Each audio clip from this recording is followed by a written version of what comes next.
Hello, this video is going to teach you how to use Google Classroom. This is one of my favorite extensions apps that Google owns, and it's really made my job as a teacher a little bit easier, if one could say that.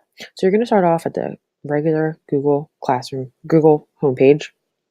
You go to your little Rubik's Cube that I showed you in the video before for Google Drive and Google Docs. You're going to go up and hit up your classroom. Now, this is linked to my account from school, and it has all of my classrooms that I have at the moment. But for this purpose, let's create a new classroom. This is one that I created that I don't like, so I'm going to archive it. Archive. So let's create. This is join class. This is create class. I'm going to create a class for next year. So I'm going to call it pull out support class 2018-2019 and hit create. And what I just did before was archive, where it's not going to show up on my home screen, but I could hit the archive button and access it at any time. But this way it's not up on my home page.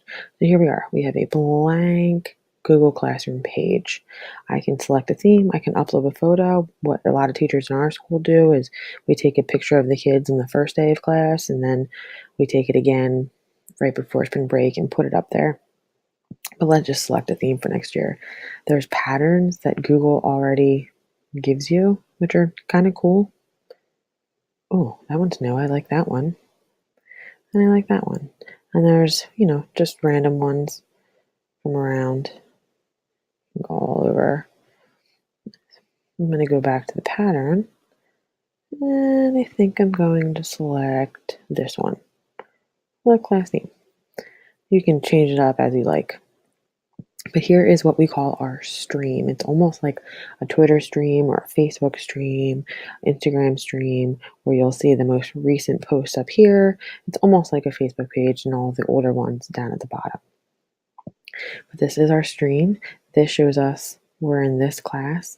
This is the teacher. I'm the only one as of right now that has access to this, access to edit.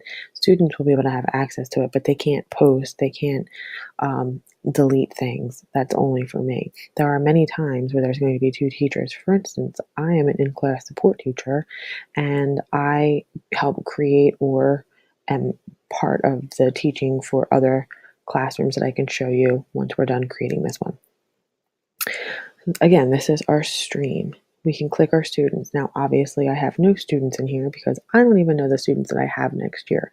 However, we usually, on the first couple days of school, spend a lot of time getting kids to join our classrooms. And it's super easy. Here's the class code. This is it. It doesn't change all year. So if I get a student on the second to last day of school and I want him to join this class, I can join it. If I get a student in January, it's the same code. It never changed unless I want it to. I can have it reset. I can copy, I can display. So I can have the students pull up Google Classroom back where we were before when it said join or create. They can join the classroom and put in this code, or I can invite students. Now again, this is going to be linked to the school contact. So if I wanted to add, let's say I had my student Elijah. Here is Eli. I can add him, but I'm not going to add him because this is a class for next year. But once I get all my students' names, I can do that. Or we can just post this class code and they can get access to it. But once I have all my students, I will see them all listed here. And this is an about section. A lot of the teachers in my school, we use this section to put up things that we are going to use throughout the year. In geography, we have a name the country game that we recommend the students using in each of our units. In language arts, we have something called quick notes for our grammar, and we keep them there. It's a little bit easier to access them when they're things that are going to be there all the time and they don't get lost in the shuffle. And let's go back to our stream. This little button here is your pretty much your go-to. This is where you can create an announcement, create an assignment, create a question, or reuse posts where you can just move things to the top. I typically post a lot of assignments because I like to see who has opened the document, who's actually done it, who's attempted to do things. And the announcements I tend to use for more of I'm not going to be here after school, or don't forget the test is this day. So this is how you create a classroom.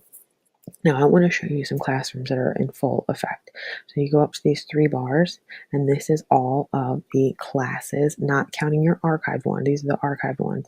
Every year in the middle of July, I go through and archive all my classes, so they're not on my main screen, but I still have access to them. So let's go to the Pull-Out Support Classroom page this year. Now, like I said before, there might be two teachers up here. This is another in-class support special ed teacher that I have, but we share students. So Mrs. Tomaszewski will have a certain student in the classroom, and I have them for pull-out support. Plus, she has a pull-out support classroom page, and we share a lot of materials. So she has access to this one, and I have access to hers, which is why there's two names up here. Now, go to the student page. This is where all of the students who have access to this page are listed. If I got another student, this is the classroom code. This has been the classroom code since, I guess, August when I created this. But I have had a couple new students where I invite them via email. I don't have anything in the About section here because this classroom page is more for all of the classrooms, and I create tags or topics so they can always access it that way. Let's go back to our stream. I have a lot going on in our stream, a lot of things, end of the year wrap-ups. I have lots of graphic organizers, assignments, extra resources, finished notes. This is an announcement that I posted. We had a hydroplanarial lab, and we had some conclusion questions which were really difficult. So I decided to help them out and tell them which note and which slide to use to answer what question. But this was a post. This was an announcement. It is not a assignment. And the way you can tell a difference is, let's see if I can find, here we go. This is an assignment. You can tell that it's an assignment because it has how many are done and how many are not done. I'm really glad I posted this because no one did it. Thanks, guys. Thanks for making me look like a good teacher. But this is an assignment. I made a study guide. This is going to take me to my Google Doc. It's a study guide for our Icarus quiz that we had. We read a couple different stories about Icarus and different points of view, and we were having a quiz, and I made a study guide to help them with this quiz because they were difficult stories. So if I go to this assignment, I can see I assign it to these three students that I have language arts with, and if you go back, it says each student will get a copy. When you post an assignment, you can say each student will get a copy, and then this will come up. Or you can say they can only view it and they would have to make their own copy. In this instant, I wanted them to do the study guide and then turn it in. Like I said in the directions, this is my title of the post and these are my directions. Highlight the correct answer. When you've completed it, turn it in and I will post my answer key. So I set a due date. It was due May 16th. The students had to work on it, turn it in. When they turned it in, it would say done. And then once they finished it, I could share my answer key or post it to specifically them. But none of them did it, which is probably why they didn't do such a great job on it. Here is an assignment that I posted that some students finished and some students did not. The cool thing about this is you can add a topic. So when we click on this is an Unit 6 Asia Study Guide. Throughout the unit, I have been posting notes that we took in class, completed notes for anybody who was absent or if they didn't get all of the answers. And I create a topic. I tag them almost. It's almost like a hashtag or tagging somebody in a Facebook post. I tag it with this topic. So when we go to fill out the study guide, it gets up here. Students can just hit this button and it shows every piece of information, notes, any resources, any extra materials that I've posted for this unit to help them when they fill out their Here's that article we read. Here are some class notes that we did. These were not class notes either. These are notes that I created myself and shared a key with them because we didn't take actual physical notes and it was important information. And here is everything that I have posted. So when they are filling out the study guide, they can just hit that topic. The other thing that I like to do with my students is I like to have them on their drive create a folder for this, and they can click on that topic, that tag again, and make a copy of everything that I posted so it leaves it on their drive. But let's go to this assignment that I posted. So I can see who did them, the 6 that did the study guide. And it says done in green, which means I handed it in before or at the due date. So these students I shared my answer key with. Then I have 5 not done, and it says red, missing in red, which lets me know that they did not do it. And I have 1 that is returned. This is an interesting thing, and I like this feature a lot.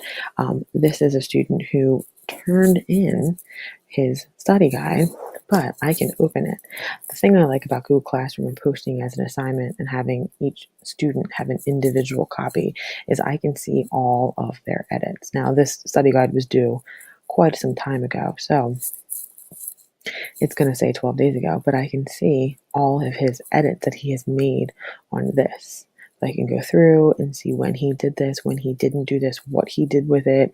Sometimes students just erase things for no reason, and I don't know why, but you can see all of the edits. The edits here are right there. You can see that he did that.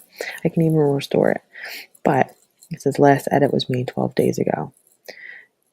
If it was due tomorrow and it says last edit, an edit also could be that he opened the document. I could yell at him for not opening it for 12 days. But what I like also is I can go through their individual document because it is my doc that I created that I am essentially sharing with them or letting them almost like co-parent this document.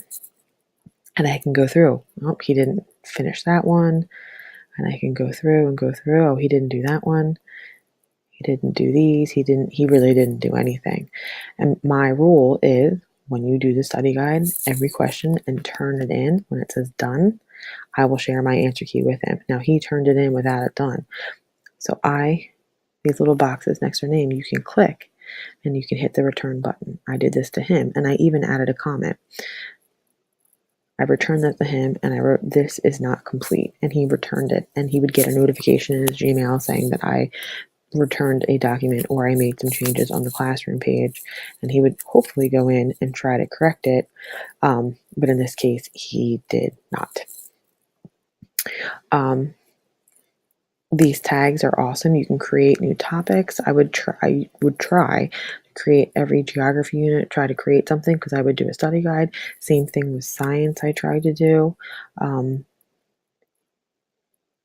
But I didn't discover this feature until in the middle of this year when I was playing around for one of the posts that I had to do for this class. Let's post something here. So let's create an announcement for these kids. This is a great feature. I just discovered this too a couple months ago, and it's kind of amazing where I can post to all students or only certain students. This is great for other classroom pages. I am in class support. We have science with the regular ed kids, there's 2 teachers, and geography with the regular ed kids, 2 teachers. And this is a great feature. I can post a lot of modified stuff for my kids, and I can unsubmit all students and just pick the students that I want, and then post a regular one and unclick all students and just select the students that I want. That way, when my students who are receiving modified assignments go to their classroom page, all they see is the one that I posted, and then the students who are not getting a modified assignment go to their classroom page, all they see is that one. And it's a great way to differentiate stuff. Let's say I'm going to make a post to all my students. This is an announcement. I'm just going to post it to all of them, and I'm just going to say, Miss Fishman, Miss Fishman is not available after school on Wednesday or Thursday of this week. And I hit post. I can schedule this. I can schedule this for to come up tomorrow morning, or I can post it now. I don't really mind. This I don't think is something that needs to be scheduled, so I'm going to post it right now, and you'll see that it'll be right at the top of my stream. And the students will get a notification in their Gmail that I have posted something to the classroom page and for them to check it out. I can also create an assignment. Let's create an assignment. Now, I was working on before an end of the year wrap up, and let's say I only want to post it to this one student. Let's post it to this student. He's on vacation, so he won't be checking his Gmail for all the pings that he's getting. Let's call this an end of the year wrap up survey. The great thing about this is you can link things. You can put YouTube videos up here. Our school actually blocks YouTube, so I don't do that as much as other people would, just because it's usually blocked. You can create links. This is linked right to my drive. So here's a document I created earlier, end of the year wrap up. I can add. Now here was what I was talking about with the creating their own assignment. This is an assignment. So you can see here, students can view file. In this instance, this would be something that I would want them to make a copy of and not necessarily edit it, because it's my work and it's information I want to give them, as opposed to them filling something out and handing it back in. Here's something where I can share something with students and they can edit the file. But it's still more of a shared document. And here I can make a copy for each student. This way, every student in this post, even though it's only one, but if I wanted all students, every student would get this, get their own copy. It would belong to them. I would see all of their edits and they would turn it in. Let's give this a due date. I really like this feature, giving it a due date, because it can keep the kids on track of who's missing what. It's also good for when the parents go on with the students. They can see, oh, they didn't turn in that assignment. Oh, they didn't know, and it was due by this day. So let's say I want this due by Friday. I like the time thing. We have a rule in my school that anything posted to the Google Classroom page must be due by 7:47 a.m. because that's the start of the day. That's the start of homeroom. And that's just a nice, it's a fair time. Everybody gets the same amount of time. So let's assign this. And here it is. Here's the top of the screen, and this is the assignment. I can always go in and edit it if I wanted to change something, if I wanted to add something else. Let's say I want to put all the students on there. Here we go. I'm adding all the students. I think this is a good idea for everyone. And here's the end of the wrap up. So that was, I've already showed you how to create an announcement, create an assignment. Here's to create a question. This is great as do nows and icebreakers. We use this in geography a lot, where we will post a scenario and then students have to put in the reply for the scenario. What do you think the purpose of this was? Would you want to be on the other side of this? When we did an introduction to World War I and World War II, we did a whole recess scenario about your friends being bullied, and each bully represented a country, and we kind of posted a question. It's almost like a poll. So we can post a question saying, what are you most looking forward to this summer? Question. I sometimes keep this reply on when we specifically put in questions relating to books that we are reading, articles. Students can pose questions, and then we teach the students in the beginning of the year that if you're going to reply, it needs to be something that's beneficial, not critical, and not unnecessary. If we're leaving this option on and someone has a question with chapter 5 of The Outsiders and they didn't understand what's going on, I want to be able to give the students the freedom or the empowerment to share knowledge with each other, but we work on that. We work on that all year, because sometimes it's just dumb comments over and over and over again. So for this, I do not want them to reply to each other, because I don't want them to have a whole stream of just them talking about playing Fortnite. So there's that. I can schedule this question for tomorrow morning. So let's schedule this. Let's schedule it not for tomorrow morning. Let's schedule it for what time I have pull-out support, which is 12:20 p.m. Now I'm going to schedule it. This is really interesting. A lot of teachers use this, especially our math teachers who put out a math skill sheet. We have a math skill sheet that goes out every Friday and is due the following Friday. And we can schedule a bunch of posts to just go, upload on what day and put in all the information. We don't have to worry about that. Now this says save post. I can go in. It's a question. It's due tomorrow. This is what time it's going to post. I can delete this or I can keep it. Either one. Right now, I'm going to keep it. Let's look at some other of the classroom pages. Let's go to our culture geography. Now here are the two teachers again. We have a quiz that we were doing at the end of the year, looking at all the countries. How many countries can you name? This is a Google form.